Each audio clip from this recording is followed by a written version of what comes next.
everyone, my name is Rachel. Welcome back to my channel. It is no secret to any of you, if you have been following me at least in the past 3 months or so, that I have become obsessed with Kindle Unlimited.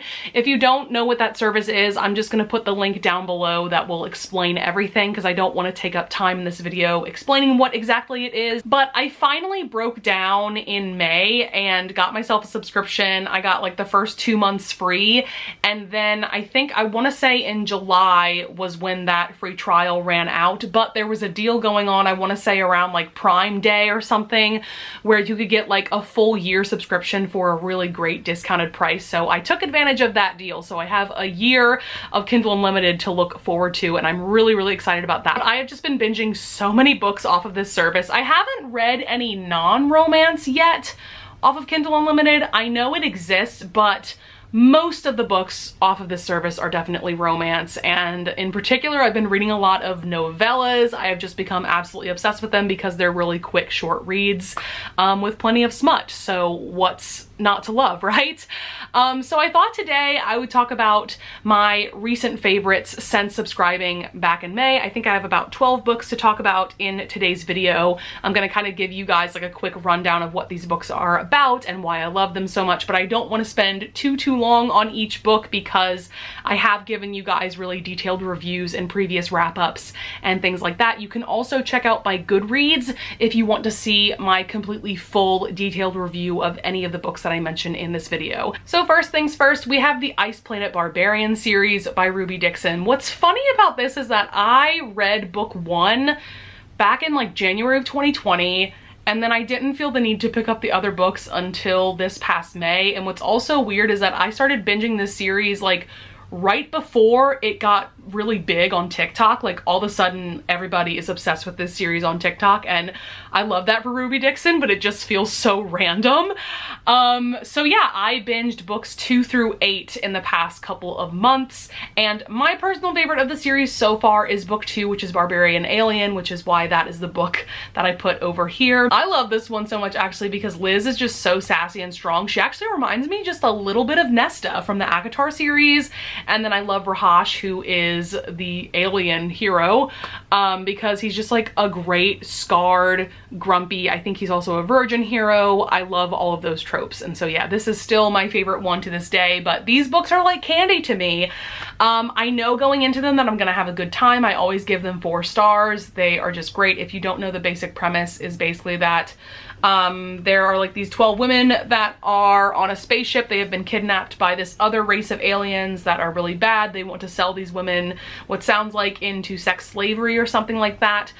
They end up crash landing on this ice planet, and there is this tribe of blue aliens that are mainly men because most of the women in their tribe passed away from an illness.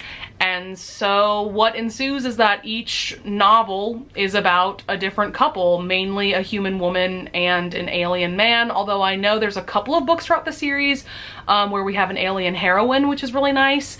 But yeah, there's like 22 books or something in this series, so I still have quite a ways to go after reading only 8 of them, but I'm just having such an amazing time with them. I can't wait to read more from Ruby Dixon in general because she has a lot of different series. There's a series that involves like dragons, shifters.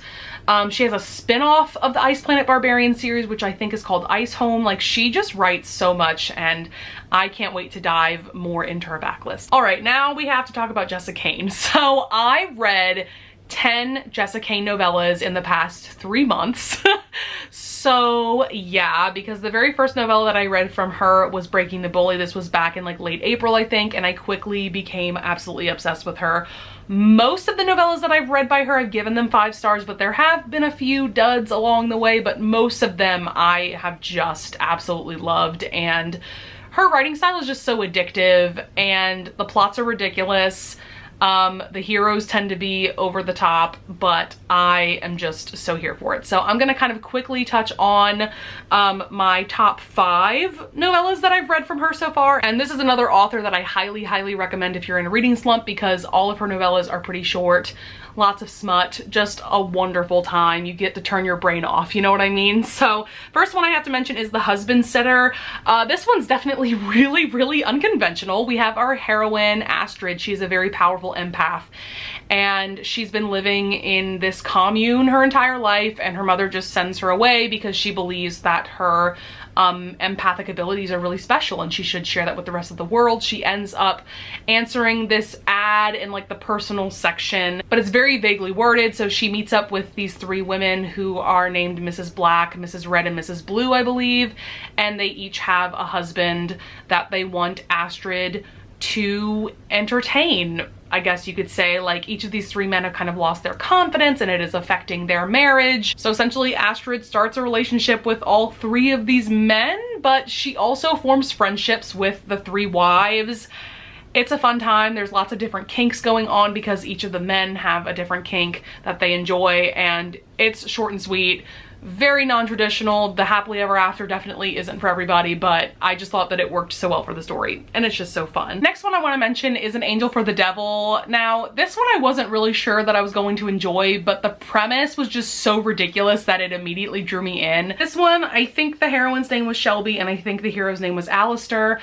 But Shelby and her family have been living in this apartment complex, and they are having trouble paying their rent. And now the landlord, Alistair, he's a billionaire. He is a very ruthless landlord, and if anyone misses even like a month's rent, he will evict them. And so they are terrified that they will be homeless. And so Shelby's mother decides to trade Shelby for free rent. So yeah, that's how this starts. So what I loved about this one so much, like I said, of course the plot is ridiculous, but I love the trope of like the hardened billionaire hero and the sweet innocent heroine who breaks through his hard exterior. I love that so much. We also have like the straight-laced hero going on who loses control because of his feelings for the heroine. Also something to know about Jessica Kane novellas. She loves to write about virgin heroines. She also loves to write about daddy kink.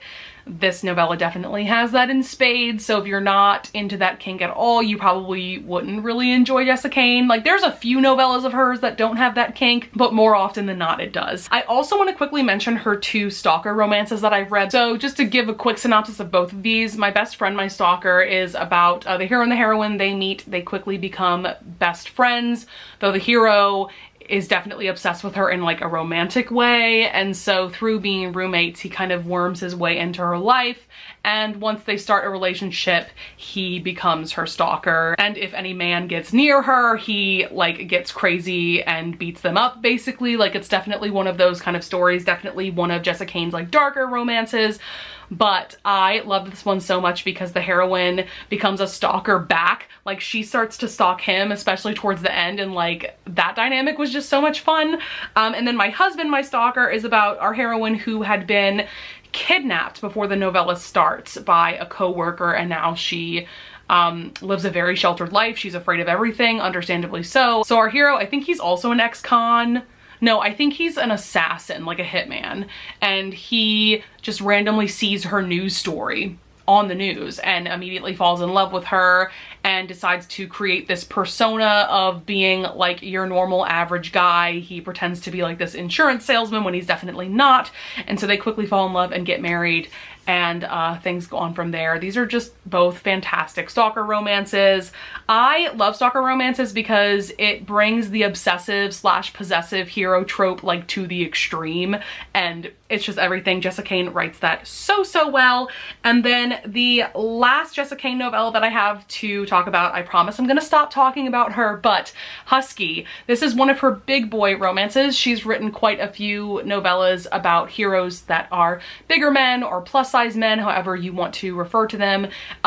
This one was really great because it's about this fashion designer. I think the heroine's name was Parker, but I could be completely wrong. Like, character names always fly out of my mind after I've read the book.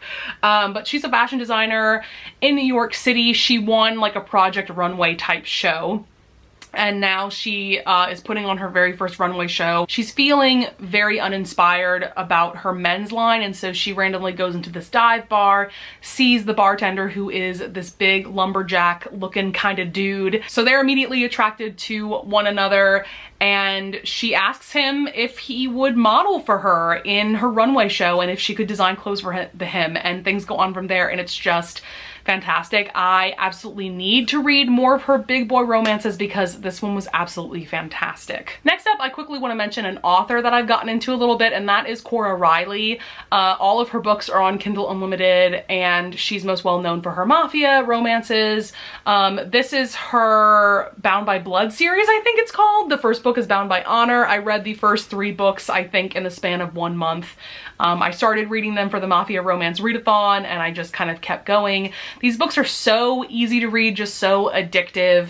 I am not the biggest fan of Mafia romances, but I really like the way that Cora Riley writes them, and I think Bound by Duty is my personal favorite of the 3 that I've read so far, but I'm definitely looking forward to reading more of the books in this series, as well as the Kimura Chronicles, which is the spin-off to this series, because I've heard that those books are even better than these. So yeah, just a really fun time. Highly recommend checking it out if you're someone like me that hasn't really read any Mafia romances. I do think that Cora Riley is a really good place to start. Next up, we have One Hot Italian Summer by Karina Halley. I love Karina Halley, and all of her books are on Kindle Unlimited, and I just love that so much.